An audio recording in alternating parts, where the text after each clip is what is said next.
Graciosa and Percinet. Once upon a time there lived a king and queen who had one charming daughter. She was so graceful and pretty and clever that she was called Graciosa, and the queen was so fond of her that she could think of nothing else. Every day she gave the princess a lovely new frock of gold brocade, or satin, or velvet, and when she was hungry she had bowls full of sugar plums, and at least 20 pots of jam. Everybody said she was the happiest princess in the world. Now there lived at this same court a very rich old duchess whose name was Grumbly. She was more frightful than tongue can tell. Her hair was red as fire, and she had but one eye, and that not a pretty one. Her face was as broad as a full moon, and her mouth was so large that everybody who met her would have been afraid they were going to be eaten up, only she had no teeth. As she was as cross as she was ugly, she could not bear to hear everyone saying how pretty and how charming Graciosa was, so she presently went away from the court to her own castle, which was not far off. But if anybody who went to see her happened to mention the charming princess, she would cry angrily, "It's not true that she is lovely. I have more beauty in my little finger than she has in her whole body." Soon after this, to the great grief of the princess, the queen was taken ill and died, and the king became so melancholy that for a whole year he shut himself up in his palace. At last his physicians, fearing that he would fall ill, ordered that he should go out and amuse himself, so a hunting party was arranged, but as it was very hot weather the king soon got tired, and said he would dismount and rest at a castle which they were passing. This happened to be the Duchess Grumbly's castle, and when she heard that the king was coming she went out to meet him, and said that the cellar was the coolest place in the whole castle if he would condescend to come down into it. So down they went together, and the king, seeing about 200 great casks ranged side by side, asked if it was only for herself that she had this immense store of wine. "Yes, sire," answered she, "it is for myself alone, but I shall be most happy to let you taste some of it. Which do you like, Canary, St. Julian, Champagne, Hermitage sack, raisin, or cider?" "Well," said the king, "since you are so kind as to ask me, I prefer champagne to anything else." Then Duchess Grumbly took up a little hammer and tapped upon the cask twice, and out came at least 1,000 crowns. "What's the meaning of this?" said she, smiling. Then she tapped the next cask, and out came a bushel of gold pieces. "I don't understand this at all," said the Duchess, smiling more than before. Then she went on to the third cask, tap, tap, and out came such a stream of diamonds and pearls that the ground was covered with them. "Ah," she cried, "this is altogether beyond my comprehension, sire. Someone must have stolen my good wine and put all this rubbish in its place." "Rubbish, do you call it, Madam Grumbly?" cried the king. "Rubbish? Why, there is enough there to buy 10 kingdoms. "Well," said she, "you must know that all those casks are full of gold and jewels, and if you like to marry me it shall all be yours." Now the king loved money more than anything else in the world, so he cried joyfully, "Marry you? Why, with all my heart. Tomorrow, if you like." "But I make one condition," said the Duchess. "I must have entire control of your daughter to do as I please with her." "Oh, certainly, you shall have your own way. Let us shake hands upon the bargain," said the king. So they shook hands and went up out of the cellar of treasure together, and the Duchess locked the door and gave the key to the king. When he got back to his own palace, Graciosa ran out to meet him and asked if he had had good sport. "I have caught a dove," answered he. "Oh, do give it to me," said the princess, "and I will keep it and take care of it." "I can hardly do that," said he, "for, to speak more plainly, I mean that I met the Duchess Grumbly, and have promised to marry her." "And you call her a dove?" cried the princess.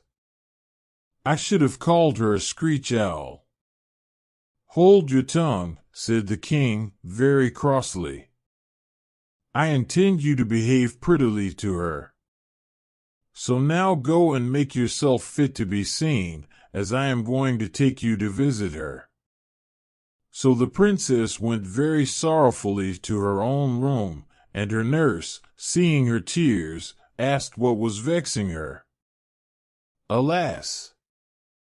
Who would not be vexed," answered she, "for the king intends to marry again, and has chosen for his new bride my enemy, the hideous Duchess Grumbly." "Oh, well," answered the nurse, "you must remember that you are a princess, and are expected to set a good example in making the best of whatever happens. You must promise me not to let the Duchess see how much you dislike her." At first the princess would not promise, but the nurse showed her so many good reasons for it that in the end she agreed to be amiable to her stepmother. Then the nurse dressed her in a robe of pale green and gold brocade, and combed out her long fair hair till it floated round her like a golden mantle, and put on her head a crown of roses and jasmine with emerald leaves. When she was ready nobody could have been prettier, but she still could not help looking sad. Meanwhile the Duchess Grumbly was also occupied in attiring herself. She had one of her shoe heels made an inch or so higher than the other, that she might not limp so much, and put in a cunningly made glass eye in the place of the one she had lost. She dyed her red hair black, and painted her face. Then she put on a gorgeous robe of lilac satin lined with blue, and a yellow petticoat trimmed with violet ribbons, and because she had heard that queens always rode into their new dominions, she ordered a horse to be made ready for her to ride. While Graciosa was waiting until the king should be ready to set out, she went down all alone through the garden into a little wood, where she sat down upon a mossy bank and began to think. And her thoughts were so doleful that very soon she began to cry, and she cried, and forgot all about going back to the palace, until she suddenly saw a handsome page standing before her. He was dressed in green, and the cap which he held in his hand was adorned with white plumes.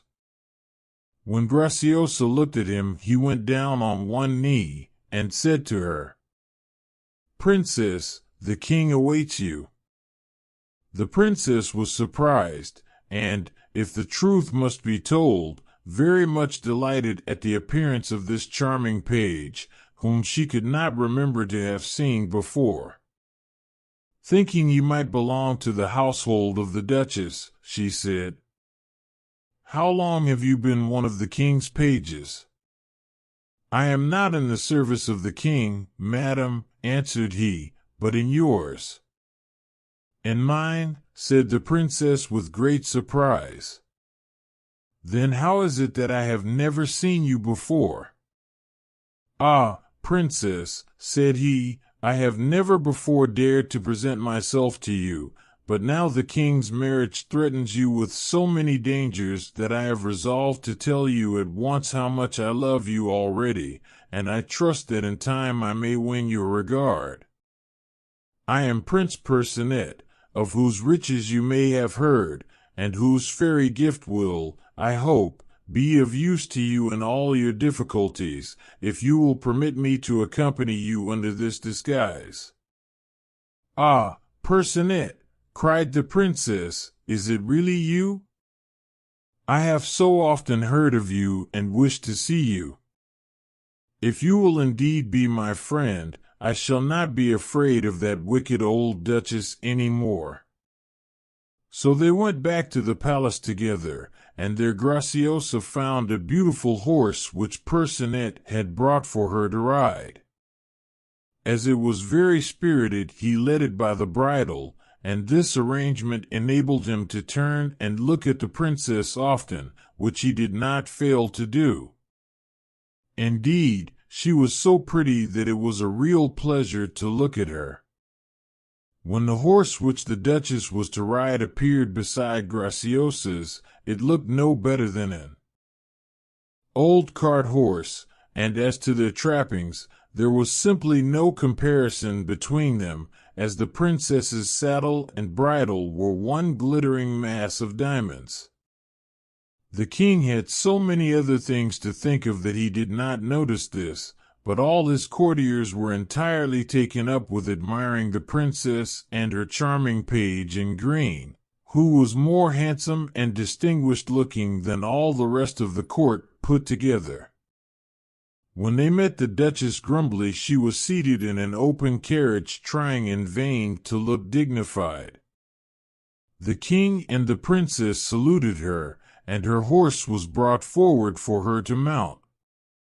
But when she saw Graciosa, she cried angrily, "If that child is to have a better horse than mine, I will go back to my own castle this very minute. What is the good of being a queen if one is to be slighted like this?" Upon this the king commanded Graciosa to dismount and to beg the Duchess to honor her by mounting her horse.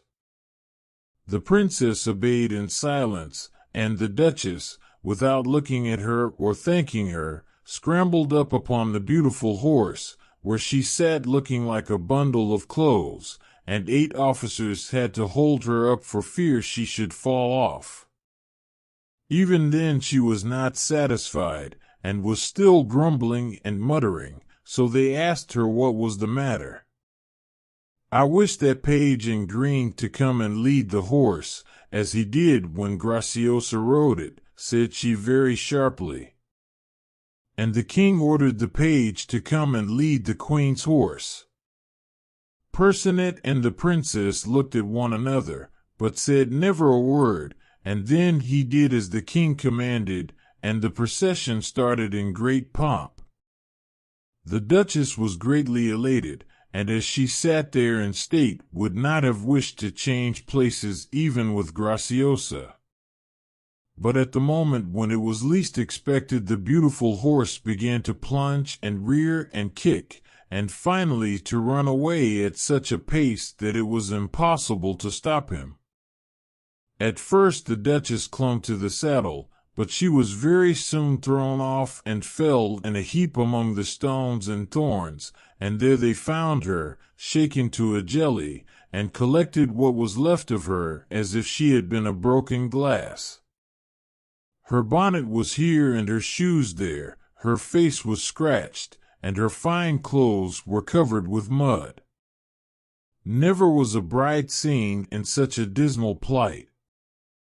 They carried her back to the palace and put her to bed, but as soon as she recovered enough to be able to speak, she began to scold and rage, and declared that the whole affair was Graciosa's fault, that she had contrived it on purpose to try and get rid of her, and that if the king would not have her punished, she would go back to her castle and enjoy her riches by herself. At this the king was terribly frightened, for he did not at all want to lose all those barrels of gold and jewels. So he hastened to appease the Duchess, and told her she might punish Graciosa in any way she pleased. Thereupon she sent for Graciosa, who turned pale and trembled at the summons, for she guessed that it promised nothing agreeable for her.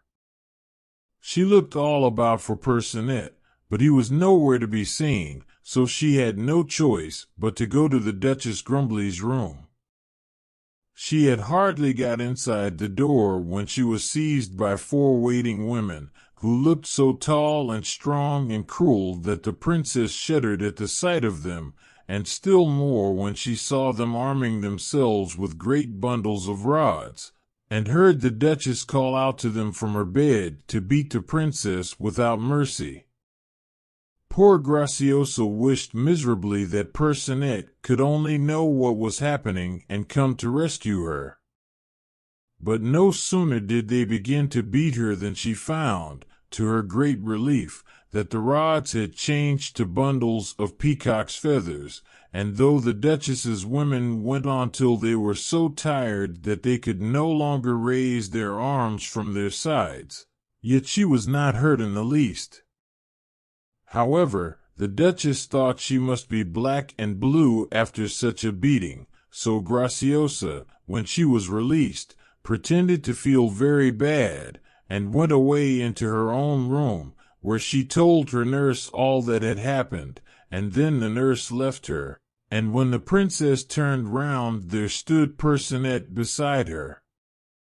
She thanked him gratefully for helping her so cleverly, and they laughed and were very merry over the way they had taken in the Duchess and her waiting maids, but Percinet advised her still to pretend to be ill for a few days, and after promising to come to her aid whenever she needed him, he disappeared as suddenly as he had come. The Duchess was so delighted at the idea that Graciosa was really ill, that she herself recovered twice as fast as she would have done otherwise, and the wedding was held with great magnificence. Now as the king knew that, above all other things, the queen loved to be told that she was beautiful, he ordered that her portrait should be painted, and that a tournament should be held, at which all the bravest knights of his court should maintain against all comers that Grumbly was the most beautiful princess in the world. Numbers of knights came from far and wide to accept the challenge, and the hideous queen sat in great state in a balcony hung with cloth of gold to watch the contests, and Graciosa had to stand up behind her, where her loveliness was so conspicuous that the combatants could not keep their eyes off her. But the queen was so vain that she thought all their admiring glances were for herself, especially as, in spite of the badness of their cause, the king's knights were so brave that they were the victors in every combat. However, when nearly all the strangers had been defeated, a young unknown knight presented himself. He carried a portrait, enclosed in a bow encrusted with diamonds, and he declared himself willing to maintain against them all that the queen was the ugliest creature in the world, and that the princess whose portrait he carried was the most beautiful. So one by one the knights came out against him, and one by one he vanquished them all, and then he opened the box, and said that, to console them, he would show them the portrait of his Queen of Beauty, and when he did so everyone recognized the Princess Graciosa. The unknown knight then saluted her gracefully and retired, without telling his name to anybody. But Graciosa had no difficulty in guessing that it was Percinet. As to the queen, she was so furiously angry that she could hardly speak, but she soon recovered her voice, and overwhelmed Graciosa with a torrent of reproaches. "What," she said, "do you dare to dispute with me for the prize of beauty, and expect me to endure this insult to my knights? But I will not bear it, proud princess. I will have my revenge." "I assure you, madam," said the princess, "that I had nothing to do with it, and am quite willing that you shall be declared Queen of Beauty." "Ah, you are pleased to jest, popinjay," said the queen, "but it will be my turn soon." The king was speedily told what had happened, and how the princess was in terror of the angry queen, but he only said, "The queen must do as she pleases. Graciosa belongs to her." The wicked queen waited impatiently until night fell, and then she ordered her carriage to be brought. Graciosa, much against her will, was forced into it, and away they drove, and never stopped until they reached a great forest, 100 leagues from the palace.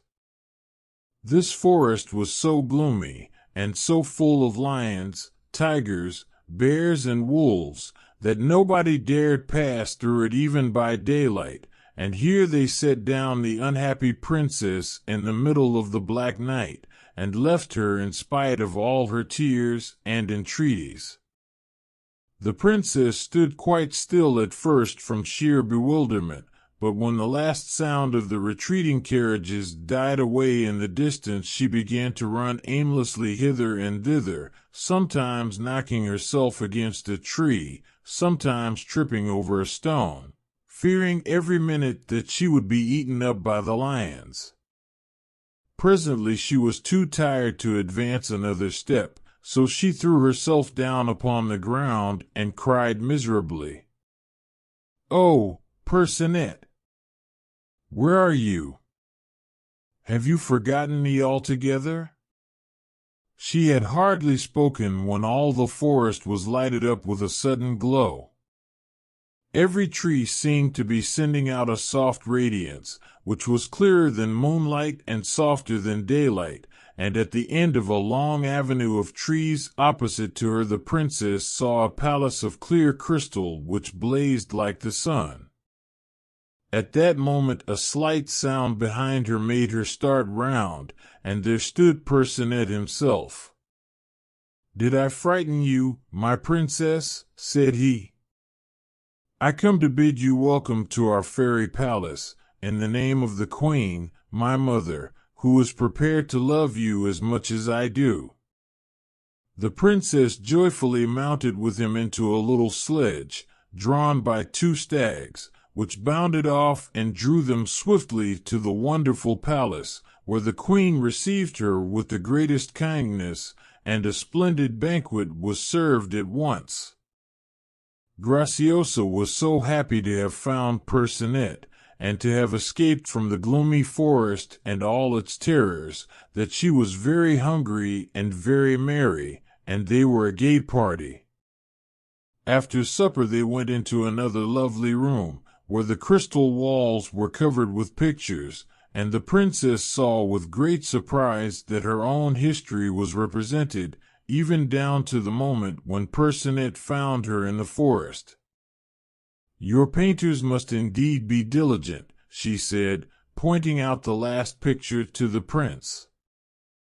"They are obliged to be, for I will not have anything forgotten that happens to you," he answered. When the princess grew sleepy, 24 charming maidens put her to bed in the prettiest room she had ever seen, and then sang to her so sweetly that Graciosa's dreams were all of mermaids, and cool sea waves, and caverns, in which she wandered with Percinet. But when she woke up again her first thought was that, delightful as this fairy palace seemed to her, yet she could not stay in it, but must go back to her father. When she had been dressed by the 24 maidens in a charming robe which the queen had sent for her, and in which she looked prettier than ever, Prince Percinet came to see her, and was bitterly disappointed when she told him what she had been thinking.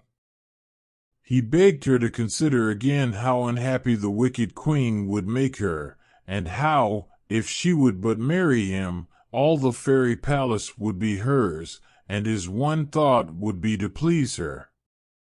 But, in spite of everything he could say, the princess was quite determined to go back, though he at last persuaded her to stay 8 days, which were so full of pleasure and amusement that they passed like a few hours. On the last day, Graciosa, who had often felt anxious to know what was going on in her father's palace, said to Percinet that she was sure that he could find out for her, if he would, what reason the queen had given her father for her sudden disappearance.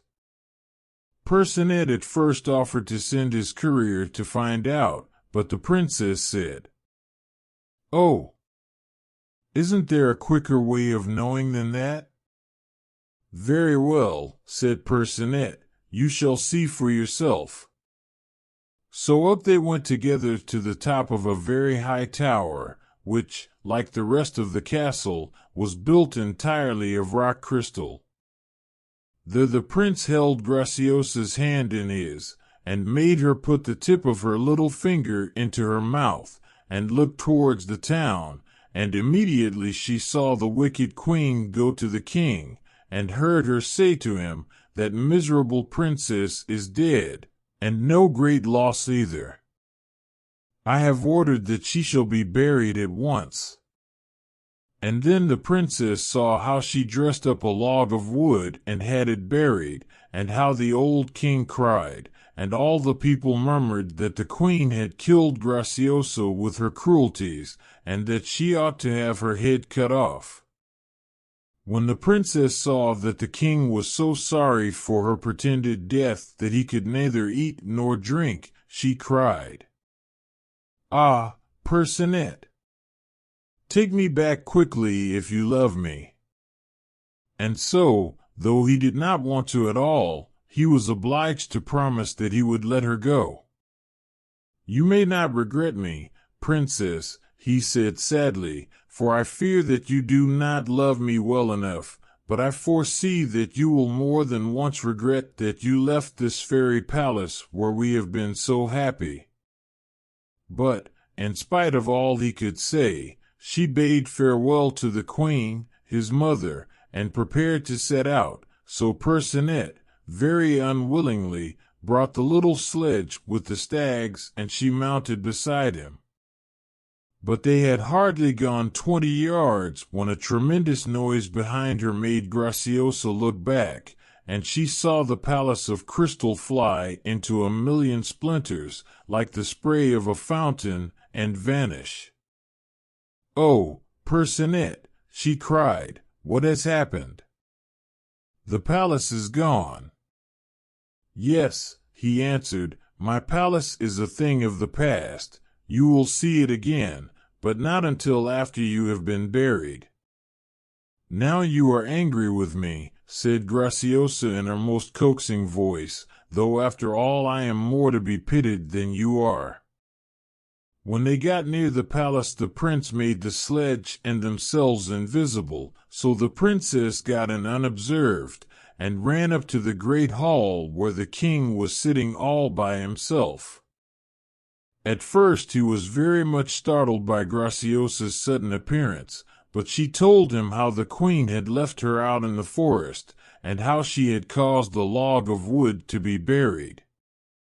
The king, who did not know what to think, sent quickly and had it dug up, and sure enough it was as the princess had said.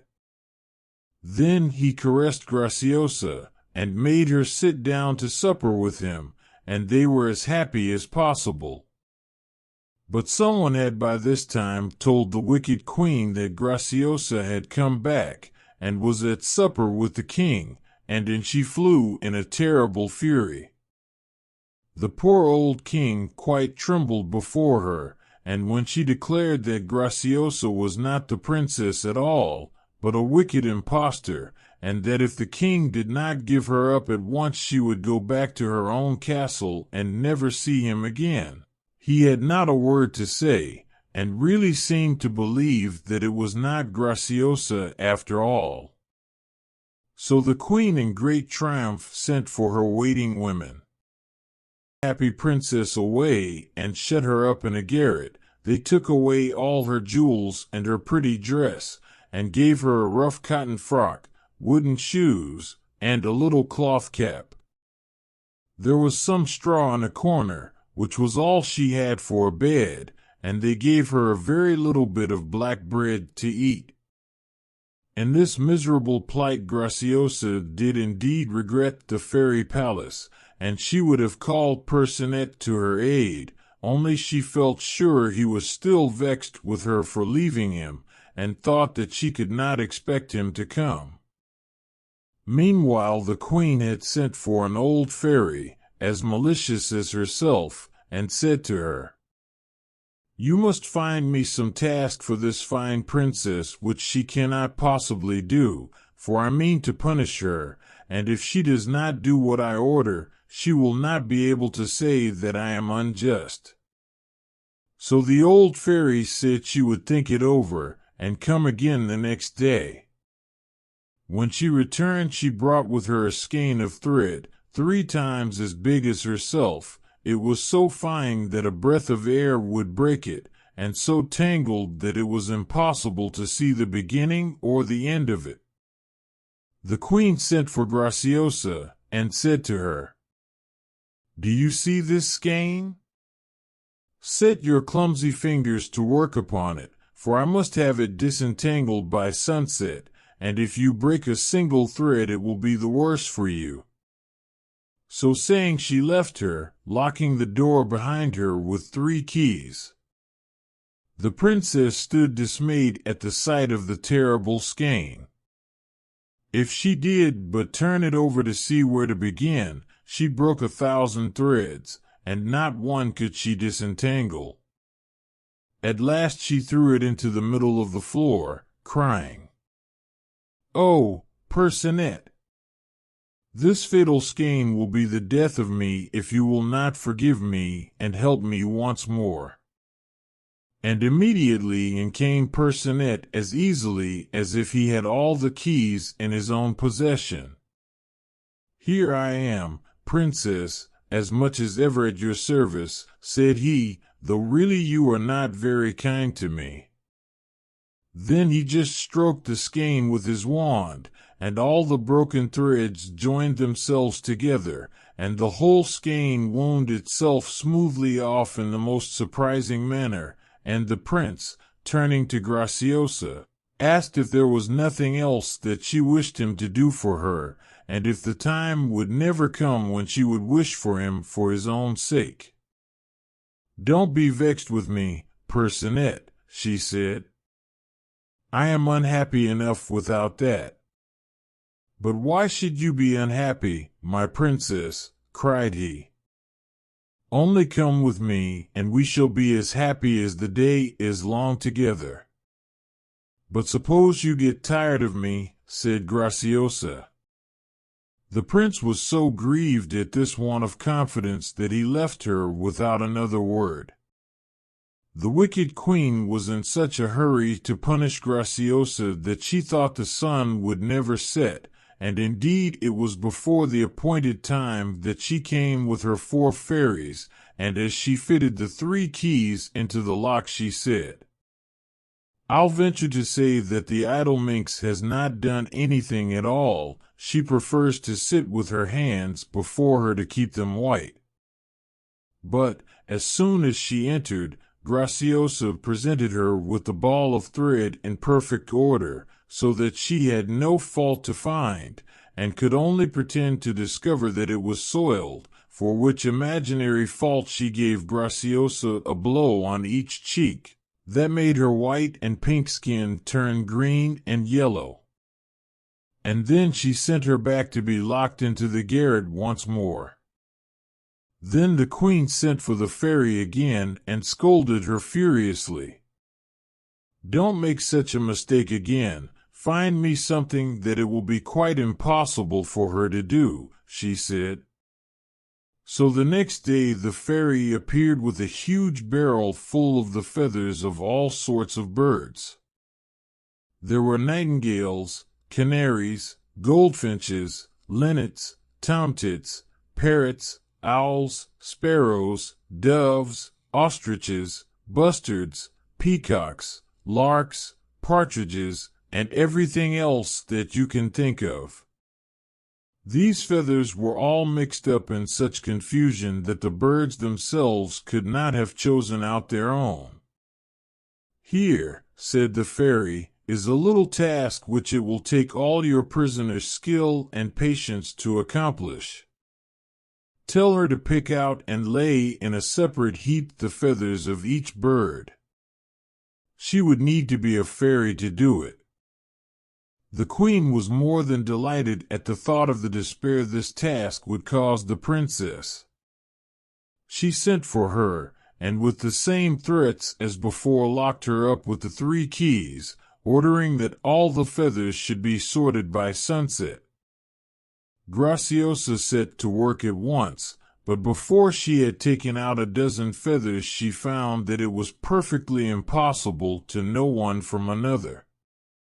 "Ah! Well," she sighed, "the queen wishes to kill me, and if I must die I must. I cannot ask Percinet to help me again, for if he really loved me he would not wait till I called him, he would come without that." "I am here, my Graciosa," cried Percinet, springing out of the barrel where he had been hiding. "How can you still doubt that I love you with all my heart?" Then he gave 3 strokes of his wand upon the barrel, and all the feathers flew out in a cloud and settled down in neat little separate heaps all round the room. "What should I do without you, Percinet?" said Graciosa gratefully. But still she could not quite make up her mind to go with him and leave her father's kingdom forever, so she begged him to give her more time to think of it, and he had to go away disappointed once more. When the wicked queen came at sunset she was amazed and infuriated to find the task done. However, she complained that the heaps of feathers were badly arranged, and for that the princess was beaten and sent back to her garret. Then the queen sent for the fairy once more, and scolded her until she was fairly terrified, and promised to go home and think of another task for Graciosa, worse than either of the others. At the end of 3 days she came again, bringing with her a box. "Tell your slave," said he, "to carry this wherever you please, but on no account to open it. She will not be able to help doing so, and then you will be quite satisfied with the result." So the queen came to Graciosa and said, "Carry this box to my castle, and place it upon the table in my own room. But I forbid you on pain of death to look at what it contains." Graciosa set out, wearing her little cap and wooden shoes and the old cotton frock, but even in this disguise she was so beautiful that all the passers-by wondered who she could be. She had not gone far before the heat of the sun and the weight of the box tired her so much that she sat down to rest in the shade of a little wood which lay on one side of a green meadow. She was carefully holding the box upon her lap when she suddenly felt the greatest desire to open it. "What could possibly happen if I did?" she said to herself. "I should not take anything out. I should only just see what was there." And without farther hesitation she lifted the cover.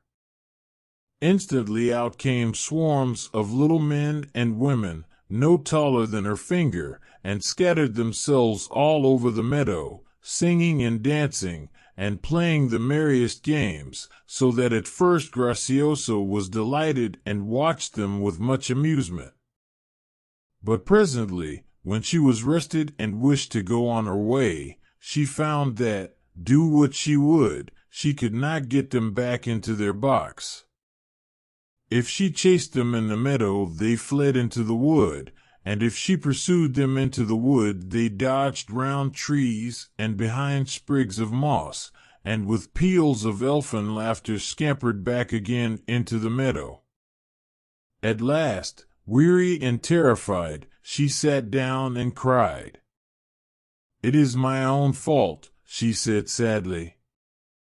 "Percinet, if you can still care for such an imprudent princess, do come and help me once more." Immediately Percinet stood before her. "Ah, princess," he said, "but for the wicked queen I fear you would never think of me at all." "Indeed I should," said Graciosa. "I am not so ungrateful as you think. Only wait a little, and I believe I shall love you quite dearly." Percinet was pleased at this, and with one stroke of his wand compelled all the willful little people to come back to their places in the box, and then rendering the princess invisible, he took her with him in his chariot to the castle. When the princess presented herself at the door, and said that the queen had ordered her to place the box in her own room, the governor laughed heartily at the idea.